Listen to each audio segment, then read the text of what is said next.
এইভাবে এঁচোড় রান্না করলে মাছ মাংসের স্বাদকেও হার মানাবে। নমস্কার বন্ধুরা, তোমরা সবাই কেমন আছো? আজকে আমি তোমাদের কাছে শেয়ার করব চিংড়ি মাছ দিয়ে এঁচোড়ের রেসিপি।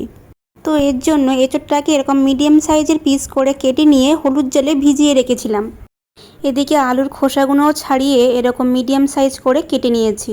মশলার জন্য আমি এখানে দুটো পেঁয়াজ আর একটা টমেটো কেটে নিয়েছি, আর একটা মশলা বেটে নিয়েছি যার মধ্যে আছে আদা, রসুন, কাঁচা লঙ্কা, শুকনো লঙ্কা। এবার গ্যাসের ফ্লেমটা অন করে একটা কড়াইতে কিছুটা পরিমাণে জল দিয়ে দেব। এই জলের মধ্যে দিয়ে দিলাম হাফ চামচের মতন হলুদ গুঁড়ো। এই হলুদ জলের মধ্যে আমি এঁচোড়টাকে দিয়ে 7 থেকে 8 মিনিট মতন হালকা সিদ্ধ করে নেব। তোমাদের হাতে যদি সময় কম থাকে তাহলে তোমরা এঁচোড়টাকে প্রেসার কুকারে দিয়ে 2টো সিটি দিয়ে নামিয়ে নিতে পারো। এঁচোড়টা নামানোর ঠিক 2-3 মিনিট আগে কেটে রাখা আলুগুলো এর মধ্যে দিয়ে অল্প সিদ্ধ করে নেব। এই এঁচোড়ের সাথে আলুটা অল্প সেদ্ধ করে নিলে এতে সময়টাও কম লাগে এবং রান্নাটাও খুব তাড়াতাড়ি হয়ে যায়। প্রায় 7 থেকে 8 মিনিট পর গ্যাসের ফ্লেমটা অফ করে আলু আর এঁচোড়টাকে অন্য একটি পাত্রে ঢেলে নেব। দেখে চিংড়ি মাছগুলো কেটে ধুয়ে ভালো করে পরিষ্কার করে নিয়েছি। কড়াইতে তেল গরম করে নিয়ে এর মধ্যে দিয়ে দেব কেটে রাখা চিংড়ি মাছগুলো। চিংড়ি মাছগুলো দেওয়ার সাথে সাথে এর মধ্যে লবণ আর হলুদ দেব না। এখন গরম কড়াইয়ের মধ্যে এই চিংড়ি মাছটা দিয়ে বেশ কিছুক্ষণ নাড়াচাড়া করে এরকম লাল লাল করে ভেজে নেব। এই চিংড়ি মাছগুলোর মধ্যে সুন্দর একটা লাল রং চলে এসেছে। এবার এর মধ্যে দিয়ে দিলাম অল্প পরিমাণে লবণ আর অল্প হলুদ। লবণ আর হলুদটা দেওয়ার পরে চিংড়ি মাছটা আর একটু ভালো করে ভেজে নিয়ে অন্য একটি পাত্রে তুলে নিয়ে ওই একই তেলের মধ্যে দিয়ে দেব হালকা সেদ্ধ করে রাখা আলুগুলো।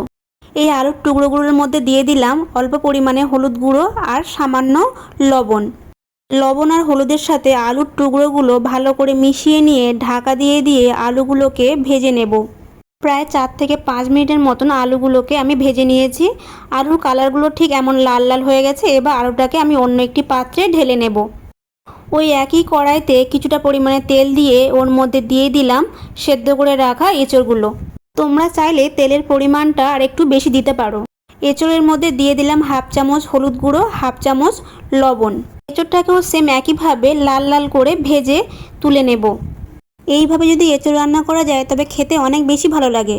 কড়াইতে বেশ কিছুটা তেল দিয়ে দেব। তেলটা গরম হয়ে গেলে এর মধ্যে দিয়ে দেব 2টো শুকনো লঙ্কা কুচি, 2টো তেজপাতা আর গোটা গরম মশলা। ফোড়নটা একটু ভাজা হয়ে গেলে এর মধ্যে দিয়ে দেব 2টো বড় সাইজে কেটে রাখা পেঁয়াজ। পেঁয়াজ কুচিটা এবার ভালো করে নাড়াচাড়া করে নেব। এর মধ্যে থেকে কাঁচা গন্ধটা চলে গিয়ে পেঁয়াজের কালারটা যখন চেঞ্জ হয়ে যাবে তখন এর মধ্যে দিয়ে দেব কুচো করে রাখা একটা টমেটো। টমেটো কুচিগুলো নরম হয়ে যাওয়া পর্যন্ত নাড়াচাড়া করে নেব। এবার এর মধ্যে দিয়ে দেব আগে থেকে বেটে রাখা আদা, রসুন, কাঁচা লঙ্কা, শুকনো লঙ্কার পেস্ট। এই এঁচোড় রান্না করতে গেলে মশলাটা একটু বেশি লাগে, না হলে তরকারিটা মোটেও খেতে ভালো লাগে না। এই মশলার মধ্যে অল্প একটু জল দিয়ে মশলার কাঁচা গন্ধ চলে যাওয়া পর্যন্ত নাড়াচাড়া করে নিয়ে এর মধ্যে দিয়ে দেব 1 চামচের মতন হলুদ গুঁড়ো, 1 চামচের মতন লবণ, আর দিয়ে দেব হাফ চামচের মতন কাশ্মীরি লঙ্কার গুঁড়ো। জিরে মরিচের গুঁড়ো দিয়ে দিচ্ছি 1 চামচের মতন। এই সময় গ্যাসের ফ্লেমটা লো টু মিডিয়ামে রেখে সমস্ত মশলাটাকে ভালো করে কষিয়ে নেব। এই মশলাটা যতটা ভালো করে কষাবে তরকারির টেস্টটাও ততটা ভালো আসবে।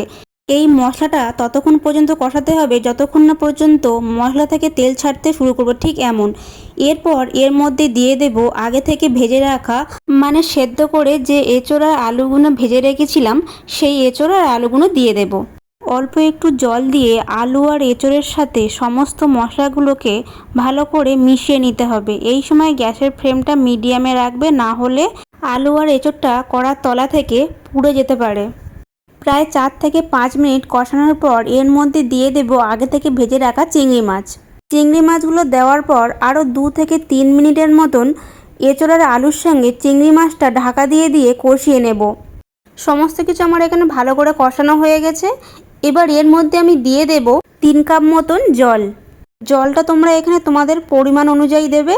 যদি ঝোল বেশি রাখতে চাও সেক্ষেত্রে জলটা একটু বেশি দেবে, আর যদি ঝোল কম রাখতে চাও তাহলে এরকম 2 থেকে 3 কাপ মতন দিলে জলের পরিমাণটা ঠিকঠাকই থাকবে। এই রেসিপিটা বেশি ঝোল ভালো লাগে না, একটু কষা কষা হলে তবে এটা দেখতে ভালো লাগে আর খেতেও ভালো হয়। ঢাকা দিয়ে 4 থেকে 5 মিনিটের মতন ভালো করে ফুটিয়ে নিয়ে আলুগুলো সেদ্ধ হয়ে গেলে নামানোর ঠিক আগে এর মধ্যে দিয়ে দেব 1 চামচ ঘি আর হাফ চামচ গরম মশলার গুঁড়ো। ঘিটা তোমরা এখানে দিতেও পারো, আবার নাও দিতে পারো, দিলে তবে টেস্টটা বেশি ভালো হয়। তোমরা একবার এইভাবে বাড়িতে এঁচোড় চিংড়ি বানিয়ে দেখতে পারো, এটা কষা মাংসের স্বাদকেও হার মানাবে। আমার এই ভিডিওটা যদি তোমাদের ভালো লেগে থাকে তবে লাইক, শেয়ার অ্যান্ড সাবস্ক্রাইব করে আমার পাশে থাকার অনুরোধ রইল সবাইকে। ভিডিওটা শেষ পর্যন্ত দেখার জন্য ধন্যবাদ।